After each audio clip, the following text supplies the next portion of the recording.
안녕하세요. 악마의 주식입니다. 오늘은 방송 시작하기에 앞서서 사과 말씀을 좀 먼저 드릴게요. 저번 방송을 진행을 하고 나서 그 뒤에 바로 이제 추석 명절 연휴도 있었고요. 개인적인 사정도 좀 있었고요. 그래가지고 오늘 다시 방송을 할 때까지 시간이 생각보다 좀 많이 지났습니다. 예. 되도록이면 처음 말씀드린 대로 일주일에 한두 번 이상은 방송을 좀 업로드를 하려고 노력을 하는데, 요번에는 하여튼 좀 예상치 못하게 계획보다 좀 텀이 좀 많이 길어졌습니다. 이 점 다시 한번 사과 양해 말씀드리고요. 앞으로는 최대한 약속을 지켜서 일주일에 한두 번씩은 꼭 업로드를 할 수 있도록 그렇게 진행을 한번 해보도록 하겠습니다. 오늘은 재무제표 알아보기 그 두 번째 시간이죠. 지난 시간에 이제 재무상태표에 대해서 방송을 진행을 했었고, 오늘은 그 두 번째 시간으로 재무제표의 구성요소 중에 두 번째인 손익계산서에 대해서 한번 알아보도록 하겠습니다. 지난 시간에 재무상태표에 대해서 방송을 진행을 했었는데, 혹시라도 이해가 안 가셨다면 다시 한번 방송을 보시기를 권하고요. 가면 갈수록 점점 이제 더 알아야 할 내용들도 많아지고 공부를 하셔야 될 것도 많아지거든요. 그러니까 미리미리 복습을 하시는 것도 나쁘지 않을 것 같다라는 생각이 듭니다. 방송에서 알려드리는 내용들은 일일이 찾아보지 않더라도 항상 머릿속에 숙지를 하고 계셔야 나중에 주식을 기업 분석 같은 거를 할 때 바로바로 접목을 시키고 사용을 할 수 있는 아주 기본적인 내용들이라는 거 반드시 아셔야 되고요. 그러면 본격적으로 오늘 방송을 진행을 해 보도록 하겠습니다. 자, 먼저 손익계산서. 손익계산서의 정의는 다들 알고 계시죠? 재무제표 살펴보기에서 다 정의를 한 번씩 설명을 드렸었던 내용이기 때문에 오늘 간단하게 다시 한번 짚고 넘어가면, 일정 회계기간 동안 발생한 회사의 수익과 비용에 관한 표입니다. 좀 더 함축적으로 표현을 하면 일정 기간 내에 영업성과표라고 할 수 있겠죠. 회사의 총 매출액부터 매출 원가, 매출이익, 판매비와 관리비, 영업이익, 당기순이익 등을 정리해가지고 나열해 놓은 표인데요. 이를 통해서 가장 기본적인 회사의 매출 규모부터 시작해서 이익 발생 여부, 그리고 순이익이나 순손실이 얼마인지까지 한눈에 알아볼 수 있게 정리가 되어 있습니다. 즉, 이 회사가 얼마를 팔아서 얼마를 버는지, 아니면 얼마를 까먹고 있는지, 이런 것들을 단번에 알 수 있는 중요한 내용들을 담고 있는 게 손익계산서입니다.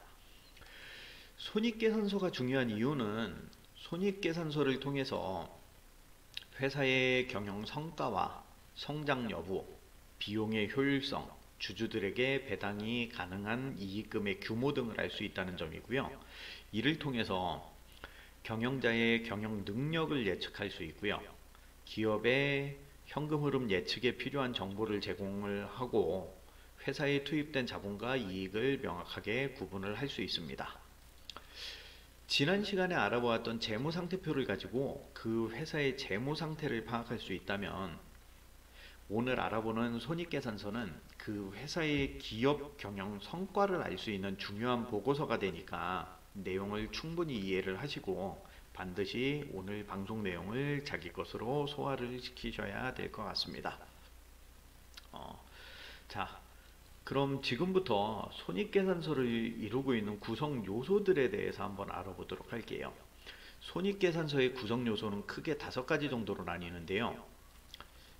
매출 총손익, 영업손익, 법인세 비용 차감 전 계속사업손익, 계속사업손익, 당기순손익, 이렇게 5가지로 구성이 되어 있습니다. 매출 총손익이라는 건 기업의 영업활동 결과에 따라 얻은 매출액에서 매출 원가를 차감한 금액을 말합니다. 매출 총손익은 매출액에서 매출 원가를 빼서 계산을 하고요. 참고로 손익이라는 표현은 손실과 이익이라는 뜻인데, 매출액이 매출 원가보다 큰 경우에는 매출 총이익이라고 표현을 하고요.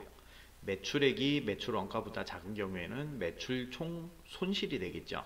요거를 매출 총이익이 생기는 경우도 있고 매출 총손실이 생기는 경우도 있기 때문에 2가지 경우를 합쳐서 매출 총손익이라고 표현을 하고요. 그래서 용어상으로는 매출 총손익이라고 사용을 하는데, 실제로 손익계산서상에는 매출 총손익이라고 표현을 안 하고, 이익이 난 경우에는 매출 총이익, 손실을 본 경우에는 매출 총손실로 구분해 가지고 기재를 하게 됩니다. 이거는 매출 총손익에만 관련이 되는 게 아니고요. 손익계산서상의 구성요소 5가지에 모두 똑같이 적용이 됩니다. 자, 그 다음으로 영업손익이라는 건 매출 총손익에서 소위 판관비라고 부르는 판매비하고 관리비를 차감하여서 산출을 합니다. 영업손익은 매출 총손익에서 판매비와 관리비를 차감을 해가지고 계산을 하고요. 영업손익은 기업의 주된 영업과 관련된 부분에서만 산출을 하고, 그 외에 관련이 없는 부분에서 발생한 손익은 영업 외의 손익으로 따로 구분을 합니다. 이 또한 영업손익이 흑자면 영업이익으로 표기를 하고요.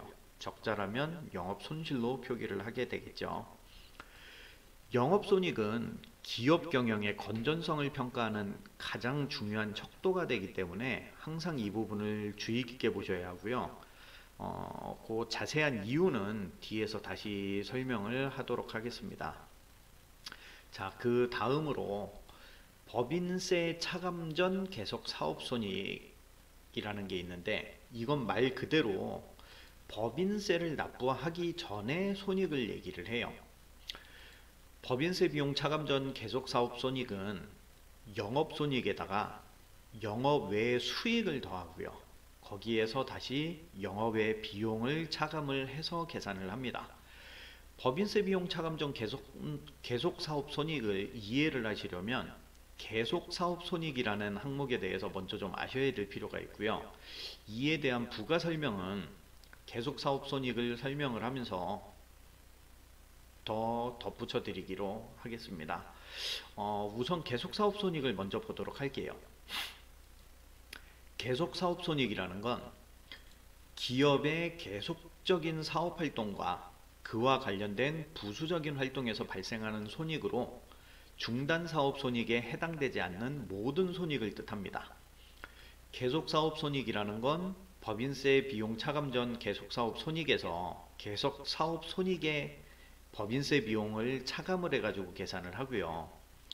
계속 사업 손익 법인세 비용이라는 건 계속 사업 손익에 대응하여 발생한 법인세 비용입니다. 자, 이게 용어가 조금 이렇게 좀 길기도 하고 좀 복잡한데, 그럼 이 계속 사업 손익이라는 게 정확하게 뭘 뜻하는 건지를 한번 알아볼게요. 어떤 기업이 있다라고 가정을 하고요. 이 기업이 상장될 정도의 회사라면 단일 종목으로만 영업활동을 하지는 않을 거예요. 대부분의 기업들이 여러 가지 사업 부문에서 동시다발적으로 영업활동을 진행을 하는 게 통상적이죠. 주식 투자자들이 계란을 한 바구니에 담지 않는 거랑 비슷한 이치겠죠. 근데 사업을 지속을 하다 보면 틀림없이 이제 수익성이 떨어지는 사업 분야가 나타나기 마련이죠. 수익성이 떨어지는 것도 문제인데, 더 심한 경우에는 수익성이 떨어지는 정도가 아니라 적자를 보는 상황도 생길 거고요. 만일 이 적자 상황이 일시적인 것이 아니라 사업성이 떨어지는 경우가 생기고 수익성이 결여되고 이런 이유들이 장기적으로 지속이 될 거라고 판단이 되면 회사를 경영을 하는 경영자 입장에서는 해당 사업을 중단을 해야 되는 경우가 생기겠죠. 뭐 가만 놔두면 계속 손실을 보고 적자가 누적이 될 테니까 그런 경우에는 해당 사업을 중단을 해야 되겠죠. 뭐 주식 투자자들이 회복 가능성이 없는 종목을 보유를 하고 있다가 본인이 설정을 해놓은 손절폭을 넘어가면 손절을 하는 것처럼 경영자도 똑같이 회사를 운영을 하다가 누적 적자 폭이 커지거나 아니면 더 이상 뭐 사업성이 없다라고 판단이 들면 회사의 이익을 좀 더 극대화시키기 위해서 적자를 보는 그런 사업은 중단을 하는 경우가 생기죠. 예, 이게 바로 중단 사업이라는 거고요. 여기에서 발생하는 손익이 바로 중단 사업 손익이 되겠습니다. 그럼 이제 계속 사업 손익이라는 게 어떤 건지는 감이 좀 대충 오시죠. 예, 단기에 이어서 차기 회계 연도에도 꾸준히 지속 영위할 사업이 계속 사업이 되는 거고요. 여기에서 발생하는 손익이 바로 계속 사업 손익이라고 보시면 됩니다. 이해되시죠? 중단 사업이 발생하지 않은 기업의 경우에는 해당 기업의 사업 손익은 당연히 계속 사업 손익이라고 보시면 되고요.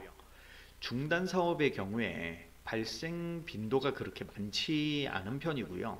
중단 사업의 경우에는 재무제표 상에서 그 감사보고서 상에서 별도로 그것을 기재를 해서 이렇게 알려주기 때문에 특별한 언급이 없다면 대부분 계속 사업이라고 보시면 됩니다.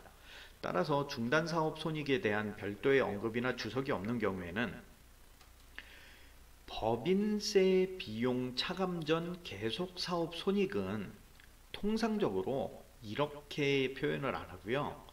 법인세 비용 차감 전 순손익이라고 표기를 합니다. 계속 사업 손익하고 중단 사업 손익을 별도로 계상하여서 정리를 하는 이유에 대해서는 요 방송 뒤쪽에 가가지고 다시 언급을 하도록 할게요. 마지막으로 당기 순손익이 있는데요. 당기 순손익이라는 건 해당 회계연도에 발생한 순이익 또는 순손실을 뜻하고요. 당기 순손익은 당연히 계속 사업 손익에서 중단 사업 손익을 빼서 계산을 하겠죠. 뭐 중단 사업 손익도 뭐 특별한 경우에 뭐 중단 사업을 정리를 했더니 이익금이 남았다면 차감을 하는 게 아니라 뭐 더해지기도 하겠죠. 그래서 당기 순손익이라는 건 계속 사업 손익에 중단 사업 손익을 가감해서 계산한다라고 생각을 하시면 됩니다.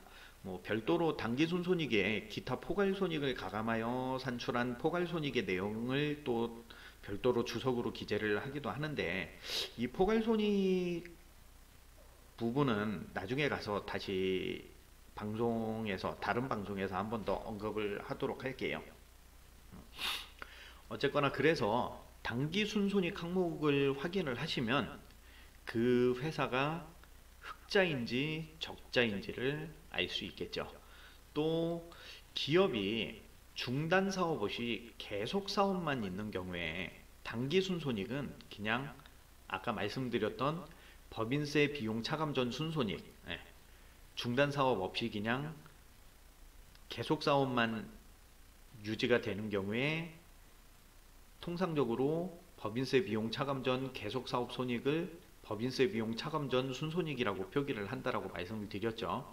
그래서 기업이 중단 사업 없이 계속 사업만 있는 경우에는 당기 순손익은 그냥 법인세 비용 차감 전 순손익에서 법인세 비용을 빼서 계산한다고 보시면 됩니다. 앞에서도 말씀드렸지만 대부분의 기업은 중단 사업이 없는 경우가 많기 때문에 통상적으로 그냥 당기 순손익은 이런 방법으로 계산을 한다고 보시면 될 것 같아요. 자, 다음으로 넘어가서 이제 손익계산서 구성 요소들이 어떤 상관관계를 가지고 있는지 한번 훑어볼게요. 어, 회사의 경영 활동에 따른 결과로 가장 먼저 나타내어지는 것이 바로 매출액이죠. 예, 이 매출액을 영업수익이라고도 표현을 합니다.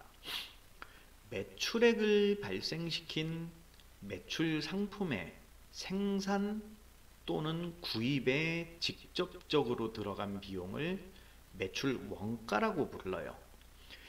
매출액에서 이 매출 원가를 제외한 금액이 매출 총이익이 됩니다. 판관비 등이 반영되기 전의 상태죠. 원가를 얼마를 들여서 얼마에 팔았다는 직관적인 이익을 나타내요. 장사꾼들이 흔히 그런 얘기를 하죠. 이게 물건이 본전이 얼마짜리니까 아무리 깎아줘도 얼마 이상은 받아야 된다. 내가 손해를 보고 팔 수는 없지 않느냐. 뭐 이런 얘기를 할 때 얼마 이상은 받아야 한다라는 개념이 통상적으로 매출 총이익이 남아야 한다는 개념이 되는 거고요. 이게 얼마짜리 물건인데 라고 표현을 하는 게 바로 매출 원가의 개념이라고 보시면 되죠. 이 매출 총이익에서 다시 영업활동을 유지하는 데 들어간 판매비하고 관리비, 즉 판관비라고 부르는 그 항목을 제외하면 그게 바로 영업이익이 됩니다. 매출 총이익이 단순히 원가를 제외한 마진이익이라고 보시면 영업이익은 그 물건을 팔기 위해서 들어간 모든 비용을 제외한 순이익이 되는 개념이에요. 이렇게 매출액에서 영업이익을 발생시키는 데 들어간 매출 원가와 판관비를 합쳐서 영업비용이라고 부릅니다. 매출 원가하고 판관비 두 가지를 합쳐서 영업비용이라고 불러요. 다시 말씀을 드리면 매출액에서 매출 원가만 빼면 매출 총이익이 되는 거고요. 매출액에서 매출 원가 판관비를 합친 영업비용을 빼면 영업이익이 되는 겁니다. 이해 가시죠? 그럼 여기서 한 가지 더 짚고 넘어가 보도록 할게요. 앞에서 영업수익이라는 얘기를 잠깐 언급을 했었고요. 매출액이 영업수익이라고도 표현이 된다라고 잠깐 언급을 했었죠. 그리고 지금 말씀드린 영업이익이라는 얘기가 나왔는데 이 두 가지의 차이점을 좀 아셔야 돼요. 통상적으로 일반적으로 뭐 대화를 하면서 얘기를 할 때 수익하고 이익 뭐 이런 얘기들을 특별히 이렇게 구분을 안 하고 그냥 뭐 비슷한 개념으로 단어를 많이 사용을 하시는데 이게 수익하고 이익이라는 게 얼핏 보면 같은 개념인 것 같은데 회계상으로 이 두 가지는 큰 차이점을 가지고 있어요. 어떤 차이점이 있냐면 영업 수익이라고 하면 영업을 통해서 벌어들인 총액을 뜻하는 개념이에요. 그러니까 다시 얘기하면 물건을 팔아서 생긴 매출액 자체가 영업 수익이 되는 거예요. 영업 이익이라는 건 바로 영업 수익에서 영업 비용을 뺀 순이익, 이게 영업 이익이 되는 거고요. 영업 수익과 영업 이익은 엄연히 두 개가 서로 다른 개념이기 때문에 반드시 알고 넘어가셔야 돼요. 뭐 일상적으로 사용을 하는 용어에서는 수익이다 이익이다 뭐 그냥 대충 그런 개념이구나 남았다라는 개념이구나 라고 뭐 이렇게 다들 알아들으실 텐데 회계상으로는 수익과 이익은 큰 차이가 있기 때문에 반드시 기억을 하고 구분을 하셔야 됩니다. 다시 본론으로 돌아가서 영업이익이 산출되는 과정까지는 이해를 하셨죠? 그러면 그 다음으로 넘어가서 이제 이 영업이익에서 영업 외 수익을 더하고 영업 외 비용을 차감을 하면, 다시 얘기해서 영업 외 항목들을 더하고 빼주면 그게 바로 법인세 비용 차감 전 순이익이 되는 거예요. 예. 이 법인세 비용 차감 전 순이익에서 최종적으로 법인세 비용까지 빼면 그게 바로 당기 순이익이 되는 구조입니다. 요 구성요소의 상관관계 이해되시죠? 반드시 이해를 하셔야 합니다. 자, 그러면 그 다음으로 넘어가서 영업이익과 당기순이익. 앞에서 열심히 설명을 드렸던 내용들 중에 투자자 입장에서 볼 때 긍정적인 항목이 두 가지가 있죠. 긍정적인 항목이라고 말씀을 드린 이유는 투자자들 입장에선 항상 수익을 추구를 하기 때문에 그 수익과 직결되는 항목이 바로 회사의 이익과 결부되어 있는 항목들이겠죠. 그 두 가지 항목이 바로 영업이익하고 당기순이익인데요. 영업이익이라는 건 아까도 말씀드렸지만 매출액에서 영업비용을 뺀 이익이 영업이익이 되는 거고요. 당기순이익이라는 건 영업의 항목들을 반영을 하고 법인세 비용까지 차감한 해당 회계연도의 순이익이 당기순이익이 되겠죠. 그러면 과연 투자자 입장에서 좀 더 유의 깊게 살펴보고 더 많은 비중을 두어야 하는 항목이 과연 어떤 걸까요? 사실 여기에 대해서는 아직도 의견들이 좀 분분하고 전문가들의 의견도 상충하는 부분이 많아요, 사실. 근데 초보자의 입장에서 본다면 결론적으로만 말씀을 드리면 제가 보는 관점에서는 영업이익이 더 중요한 부분이라고 생각을 해요. 장기 투자를 지향하잖아요. 악마의 주식이라는 방송이 장기 투자를 지향을 하고 장기 투자에 초점을 맞춘 방송이다 보니까 악마의 주식의 입장에서 보면 좀 더 성장 가능성이 크고 기업의 핵심 사업 역량이 좋은 저평가 기업을 찾는 게 관건인데, 이런 관점에서 본다면 영업이익이라는 건 오로지 그 회사의 영업 부분에서만 발생하는 수치이기 때문에 그런 기업들을 찾는 데 있어서는 좀 더 정확도가 높다라고 생각을 해요.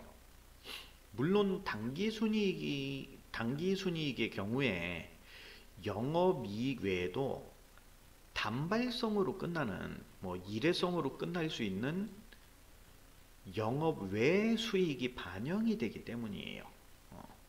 이게 무슨 얘기냐면 기업이 보유한 비유동 자산 같은 것들을, 부동산이나 건물이나 이런 것들을 회사 운영을 하다 보면 어떤 이유에서든지 처분을 하는 경우가 생기겠죠. 그런 것들을 처분하는 경우에 수익금이 생기면 그게 영업 외 수익으로 잡히고, 당기순이익에는 그런 영업의 수익이 반영이 되기 때문에 일시적으로 당기순이익이 올라가는 상황이 만들어지는 경우들이 생겨요. 회사의 주된 영업 분야에서 영업 손실이 발생을 했다라고 해도 주된 영업 분야에서는 영업 손실이 발생이 됐는데 그 영업 손실 규모를 뛰어넘는 그거보다 더 큰 규모의 영업의 수익이 생기면 영업이익은 마이너스가 되지만, 영업 손실이 되지만 당기순손익은 이익으로 반영이 되겠죠. 당연히 당기순손익에는 영업의 수익도 가감을 해주니까. 이런 면에서 보면 실제로 그 회사는 영업 분야에서는 손해를 봤는데 단기 순손익에서는 이익을 본 걸로 결과가 반영이 되다 보니까 그 회사의 사업 역량이나 수익성 등을 고려를 할 때는 단기 순손익까지 포함을 하는 게 아니라 오로지 그냥 영업 외 수익은 제외를 하고 오로지 영업 분야만의 결과만을 반영을 하는 영업손익을 따져봐야 더 정확한 결과치를 얻을 수 있다라고 생각을 해요. 물론 이제 더 깊게 기업 분석을 더 깊게 파고 들어가다 보면 단기 순손익도 영업 외 수익도 그게 어떤 영업의 수익인지 그 영업의 수익이 발생된 그 저희가 뭔지 그런 것들을 따지다 보면 또 얘기가 달라지는 경우도 생겨요. 근데 그런 것들은 주식 투자를 계속하고 기업 분석을 계속하면서 내공이 쌓였을 때 그런 저희들을 의도들을 파악을 할 수 있는 거지. 그걸 초보자들이 본다고 그래서 아 이게 이런 의도를 가지고 영업의 수익이 발생이 됐겠구나라는 그런 판단을 하기가 쉽지는 않거든요. 그래서 그런 것들은 차후에 내공이 쌓일 때 좀 고려를 해보시는 쪽이 좋고요. 일단은 기본적인 입장에서 볼 때는 영업손익이 단기 순손익보다는 좀 더 중요하게 고려가 돼야 되지 않나 싶습니다. 물론 영업손익의 경우에도 이게 영업손익이라는 게 매출 총손익이 아니기 때문에 영업이익이 발생한 그 나름의 포션들도 좀 중요하게 훑어보아야 돼요. 매출 원가와 판관비 이것들이 서로 어느 정도의 비중을 차지하느냐에 따라서 그런 것들을 잘 살펴보는 것도 그 회사의 영업 상품의 가치를 판단을 하는 방법이 될 수 있거든요. 이런 것들은 뭐 나중에 또 방송을 계속 진행을 하면서 차후에 또 언급을 분명히 하게 되겠죠. 그때 이게 무슨 얘기인지 좀 더 자세하게 설명을 드릴 텐데 어쨌거나 매출 원가와 판관비의 비중에 따라서 그 회사의 상품 가치가 달라지고 소비자들이 받아들이는 상품 가치가 달라지기 때문에 그런 것들도 기업 분석을 할 때 좀 이렇게 고려를 하실 필요가 있기는 해요. 자, 마지막으로 이제 계속 사업과 중단 사업에 대해서 아까 구성 요소들에 대해서 설명을 드릴 때 계속 사업 손익 부분을 설명을 드리면서 뒤에 가서 설명을 조금 더 언급을 하겠다고 말씀을 드렸던 그 계속 사업하고 중단 사업에 대해서도 조금 더 언급을 좀 해보고 넘어갈게요.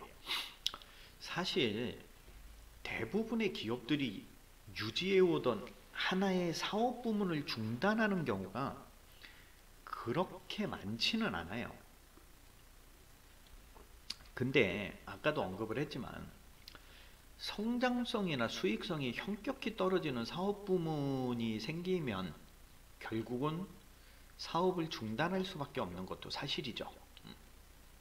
뭐 일례로 뭐 요 몇 년 사이에 조선업이 수익성이 급격하게 떨어지고 세계 시장 경제의 흐름이 조선업에 있어서는 굉장히 암흑기에 접어들었다는 것을 뭐 신문 기사나 뭐 이런 여러 가지 매체들을 통해서 우리가 접해 왔잖아요. 실제로 국내에 뭐 울산이나 거제나 조선업이 기반이 되었던 그런 도시들은 굉장히 경제적으로 타격도 많이 받은 것도 사실이고 또 이쪽 뭐 창원이나 이런 거제 주변에 있던 조선업에 딸려 있던 뭐 하청 기업들, 1차 벤더들, 2차 벤더들 뭐 생각보다 상당히 부도가 많이 났어요. 그런 조선업 같은 그런 것들을 보면 뭐 국내에서도 뭐 굉장히 많은 기업들이 부도가 나고 뭐 조선업만 유지를 한 업체라면 단일 업종만 유지를 했던 업체라면 뭐 당연히 상장 폐지 정도가 아니라 뭐 폐업을 한 기업들도 많죠.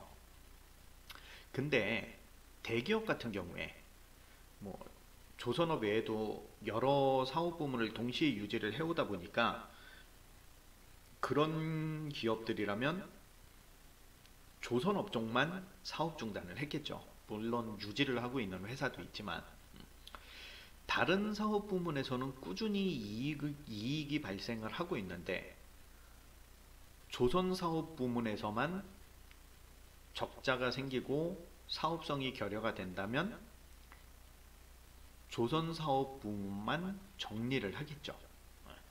이런 경우가 바로 중단 사업이 되는 거예요. 성장성이나 수익성 등이 결여가 되거나 아니면 뭐 기타 뭐 회사의 뭐 자금 사정이나 뭐 여러 가지 사정에 의해서 사업을 중단을 하는 경우도 있겠지만요. 이런 경우에 해당 사업 부문을 중단을 하는 걸 중단 사업이라고 얘기를 하고요. 중단 사업 손익이라는 게 바로 이 중단 사업에서 발생하는 손익이 중단 사업 손익이에요. 많지는 않을 것 같은데 실제로 많지는 않아요. 근데 사업 종료 전까지 그래도 다행히 이익을 보고 있었는데 앞으로 사업성이 도저히 없다. 수익성이 점점 떨어진다. 적자를 보기 전에 정리를 해야 되겠다라고 판단이 들어가지고 중단 사업을 했다면 중단 사업 이익이 발생을 하겠죠.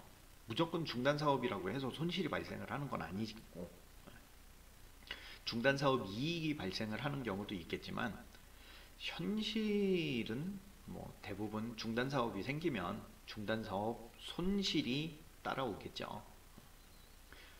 사실 뭐 그렇잖아요. 이익을 유지를 하고 있는 회사를 정리하는 경우는 드물죠, 굉장히. 차라리 새로운 이익을 만들 수 있는 사업 분야를 발굴을 해가지고 새로운 영업을 창출을 하는 편이 중단 사업을 결정하는 것보다는 여러모로 좀 유리하겠죠. 뭐 어쨌거나 제가 하고 싶은 얘기는 뭐 중단 사업에 대한 개념적인 설명은 아니고요. 뭐 이거는 아까 앞에서도 충분히 말씀을 드렸으니까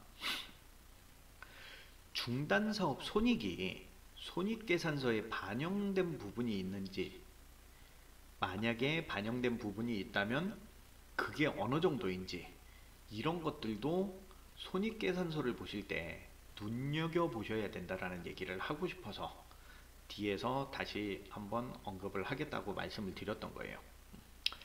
예를 들면 어떤 기업이 있는데 그 기업이 A와 B 두 가지 사업 부문을 유지를 하고 있다라고 할 때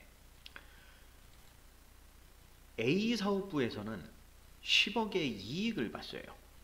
단기 회계연도에. 근데 B 사업부에서는 20억의 손실을 봤다라고 가정을 해봐요. 그러면 올해 이 기업은 A 사업부에서 10억의 이익을 보고 B 사업부에서 20억의 손실을 봤으니까 기업 전체로 보면 10억의 손실을 본 회사죠. 그러면 이 기업은 10억의 적자를 보았으니까 투자할 만한 가치가 없는 그런 기업일까요? 이 회사의 속사정은 이래요. A 부문은 해마다 꾸준히 이익을 내고 있고 이익의 폭도 점점 증가를 하고 있어요. 근데 B 사업부는 최근 수년간 계속해서 적자를 보고 있었고 그 적자 폭이 점점 커지고 있어서 매각을 하기로 결정을 했어요. 다시 얘기하면 A 사업부는 계속 사업이 진행이 되는 거고 B 사업부는 중단 사업으로 전환이 되겠죠. 그러면 아직도 이 기업이 투자 가치가 없는 기업이라고 볼 수 있을까요? 물론 단적으로 이것만 가지고 판단을 할 수는 없어요. 뭐 한 해에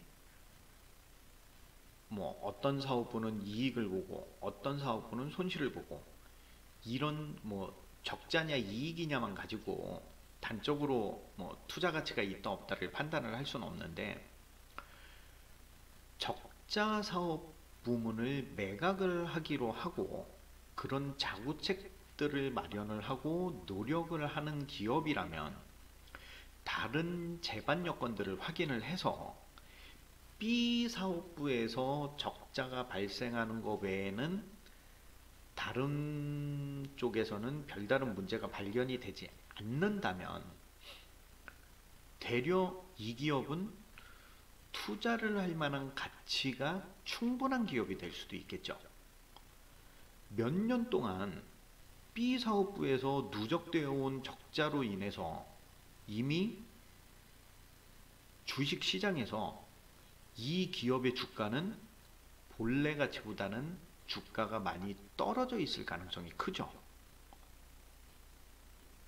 A 사업부하고 B 사업부하고 둘 다 유지를 하고 있던 상태에서 B 사업부에서 계속 적자를 보고 있었으니까 이 기업이 B 사업부를 중단 사업으로 전환을 하겠다라고 결정을 하고 공시를 하고 이런 행동을 취하기 전까지는 투자자 입장에서는 A 사업부, B 사업부 둘 다 유지를 하고 있는데 B 사업부에서 자꾸 적자를 봐요.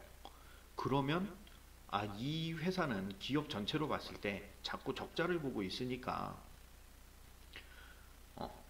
시장에서 당연히 가치가 떨어지겠죠. 근데 가치가 떨어져서 주가가 낮게 형성이 돼 있었는데 이 회사가 드디어 B 사업부를 중단 사업을 하기로 결정을 했어요. 그러면 남아있는 사업부는 이제 A 사업부 하나인데 이 A 사업부는 해마다 꾸준히 이익을 내고 있었고 이익의 폭도 점점 증가를 하고 있다고 말씀을 드렸죠. 그러면 B 사업부를 매각 처리를 하면 이 회사는 이익을 보고 있는 사업부만 남고 그 이익의 폭도 점점 커지고 있고 성장성이 좋고 사업성이 좋은 사업부만 남아요. 그러면 저평가되어 있는 주식을 매입을 하면 시장에서 그 가치가 반영이 되면 수익을 볼 수 있는 여지가 많아지겠죠. 투자자 입장에서. 그래서 그런 면에서 보면 되려 이 기업은 투자를 할 만한 가치가 충분한 기업이 될 수도 있어요. 손익계산서 상으로는 올해의 포괄손익계산서 상으로는 이 기업은 적자를 보고 있는 기업이지만 이런 계속 사업하고 중단 사업 같은 것들을 확인을 해가지고 분석을 하고 체크를 하다 보면 되려 저평가 기업을 찾을 수 있는 한 방법이 될 수 있다라는 말씀을 드리는 거예요. 어쨌거나 이런 가정 하에서라면 A 사업부는 계속 사업을 진행을 하고 B 사업부는 중단 사업을 하기로 매각을 하기로 결정을 한 이런 가정 하에서라면 해당 기업의 당기 재무제표에는 손익계산서에 계속 사업 손익과 중단 사업 손익이 별도로 기재가 돼요.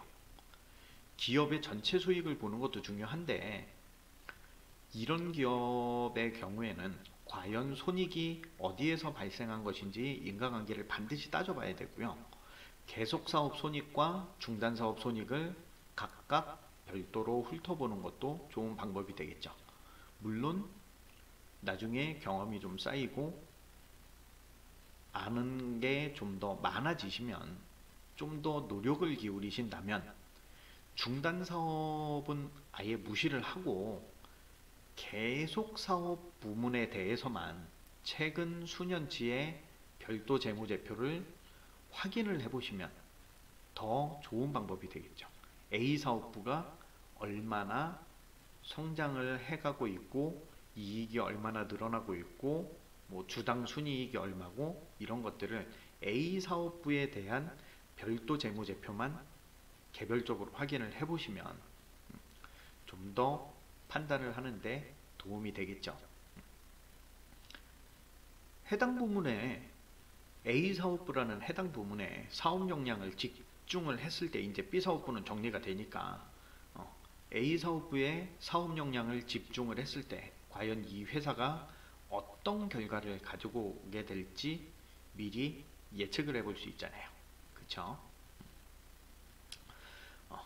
그래서 계속 사업과 중단 사업도 반드시 확인을 별도로 하시기를 당부를 드립니다. 오늘은 재무제표 방송할 때랑은 좀 다르게 손익계산서 샘플을 보여드리지 않을 거예요. 재무상태표 방송을 할 때는 맨 마지막에 재무상태표 샘플을 보여드렸었죠. 삼성전자 거를 보여드렸었는데 오늘은 별도로 손익계산서 샘플을 준비를 안 했어요.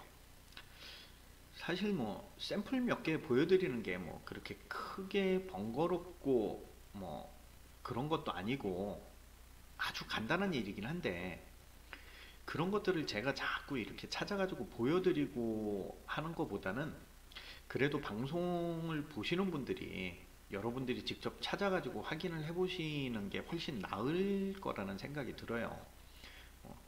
백문이 불여일견이고 백견이 불여일행이라고 그런 얘기가 있죠. 제가 미리 찾아가지고 샘플을 준비를 해가지고 보여드리면 그냥 눈으로 한번 쓱 보고 아 저게 손익계산서구나 뭐 이러고 넘어가실 것도 여러분들이 직접 한 번씩 찾아보시면 그래도 한 번을 보시더라도 조금은 더 자세히 보지 않을까라는 생각이 들어요.